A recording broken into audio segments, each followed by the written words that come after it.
Hi, I'm running an adoption support channel, and today we're going to have a deeper look at PACE. I've already done a video on PACE, but I wanted to do another video for you to take it a little bit deeper and to explain to you why it's just one way of therapeutic parenting, but why it's a good way because it's easy to remember and you can keep calling on it in times of need.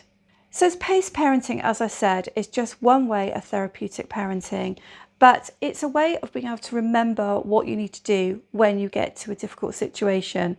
And PACE, if you don't know, is spelled P-A-C-E, and it stands for Playful, Acceptance, Curiosity and Empathy. And I'm just going to go through with you how it can work in practical terms and how you can use it.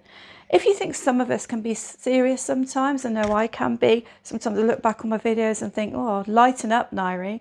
And sometimes children need that playful approach to be able to get through, and so do you. Sometimes it's just a look, it's just a touch, it's just a funny thing that you say to lighten the atmosphere for the child, to help them to reconnect with you so that they can get over whatever it is they're struggling with, which could be an anxiety, a fear situation that they have at school or at home. And one practical way that you can use playfulness is to use Theraplay, which is an actual way of playfully engaging with your child. And I'll put a link in the description below for a Theraplay book that you can get hold of, because it gives you examples of how to actually physically play with your child. I think sometimes we can lack imagination, can't we? I think it's easier with younger children, with the toys that you have, to be playful with them. But sometimes as children approach maybe 4 or even more, it's hard to think of ways to engage them. And the Theraplay book will give you very simple ways of having fun with a child and actually getting you back into that childhood spirit, which is, I think, really where the foundation of playfulness really comes from, is being able to get into that childhood spirit which makes you laugh along with your child. Acceptance is about accepting the person, but it's not necessarily about accepting the behaviour. And often we know with our sons that sometimes some very bad things happen in our house. Now, we can't reject the boys because of that. We have to keep accepting them and telling them that we love them no matter what. And no matter what happens, they'll never be sent away. Because sometimes things happen to push us away. And so we need to keep reminding them that we love them whatever.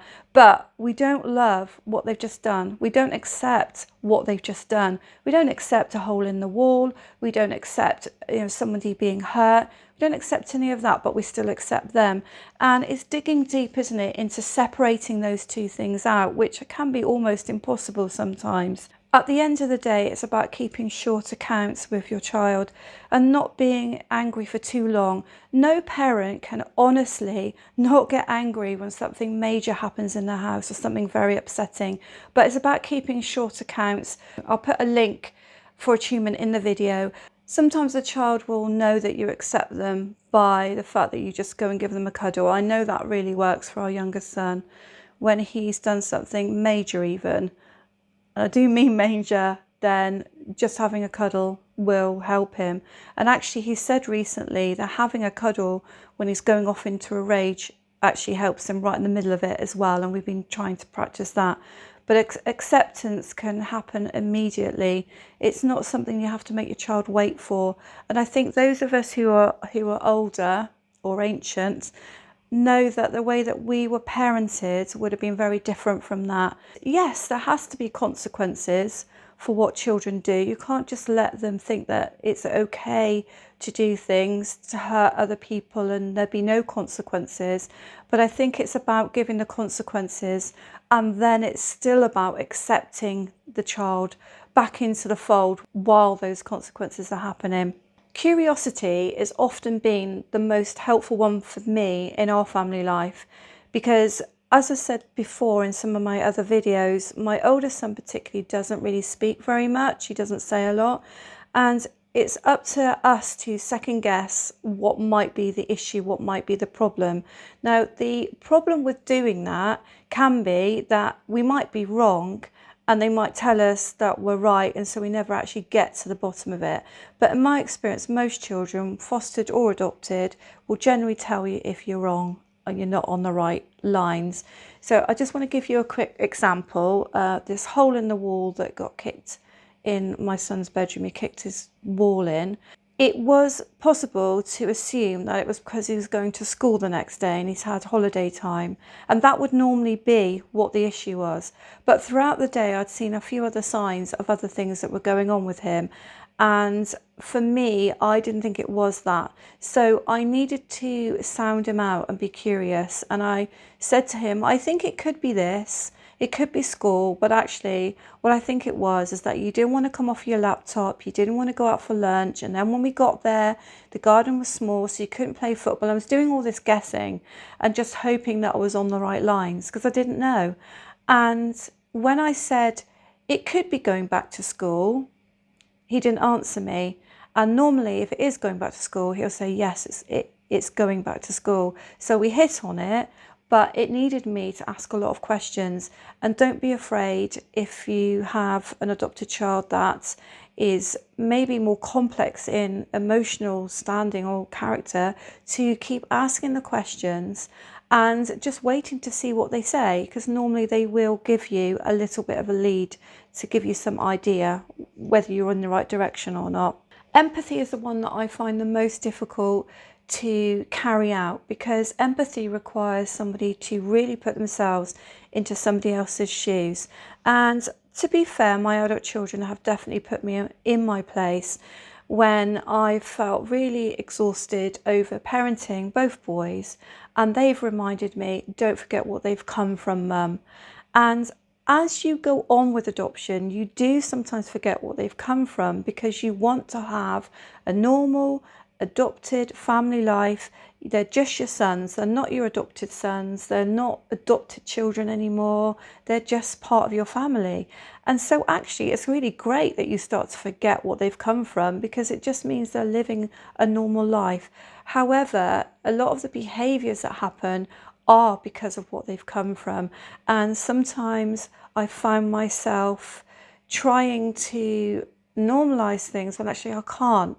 And empathy requires you to put yourself right back into their way of thinking, the triggers they might be experiencing, the past that might be coming back to them again, and actually the way a child thinks when they do something. And that's really hard. I find that really hard. But of course, it's the only way that you're then going to be able to use, in a way, the rest of the PACE parenting or any therapeutic parenting, if you really do understand empathy. So if you can't put yourself in your child's situation or shoes, or think about what they've come from, you're not likely to be able to be playful, you're not likely to want to be curious, and you're certainly not going to want to use acceptance. So you really need empathy. Although it's at the last of the word, it is probably the most important one to start with. As I've been reminded with a comment on one of my videos, PACE is just part of therapeutic parenting, and that's quite right. It's just one element of doing this. There are many other ways that you can therapeutically parent, and you don't need to use PACE. You can just think of a way that works for you. It's just easier with an acronym, isn't it? It's easier when you can quickly think of 4 words that are going to help you. Now, one thing I said in my other PACE video, and I'm going to say it again here, is that PACE parenting, therapeutic parenting, doesn't mean no boundaries. It absolutely means boundaries, because fostered and adopted children can feel very unsafe when you don't give them boundaries. But they have to be realistic boundaries that are driven by empathy, of course. So sometimes you might need to reassess those boundaries. You might need to call yourself out that you're wrong, you're not doing it correctly, and you will make lots of mistakes, and that's absolutely fine. Adoption and fostering is full of mistakes. It's full of learning. It's very much a journey. Even when you have the children, it's very much a journey that you go through and they go through. So making mistakes is absolutely fine, as long as you're happy to hold your hand up and say, I need to change what I'm doing. To my mind, the word therapeutic means healing. It means a healing process that you are using. So as you're parenting, you're thinking of your child healing, moving forward, possibly even yourself healing and moving forward. So therapeutic is a much broader word, and PACE just sits within that. But boundaries sit within that too. And clear boundaries are really important for adopted children because they can't work out complicated boundaries. And if they are 2, they're not going to have the same boundaries as the 4-year-old. If they're 4, they're not going to have the same boundaries as a 6-year-old. So you get my drift. You do have to move the goalpost quite a lot. And you do have to be realistic about what a normal 2-year-old's development looks like anyway, and then you have to apply what you think is going to be important from an adoption and fostering point of view. You can't stand still with this, and you can't be unrealistic for the age of the child that you are nurturing and parenting. Hope this helps, guys. If it does, please subscribe and hit the notification bell, and check out the rest of my channel and all the playlists I have on there for you.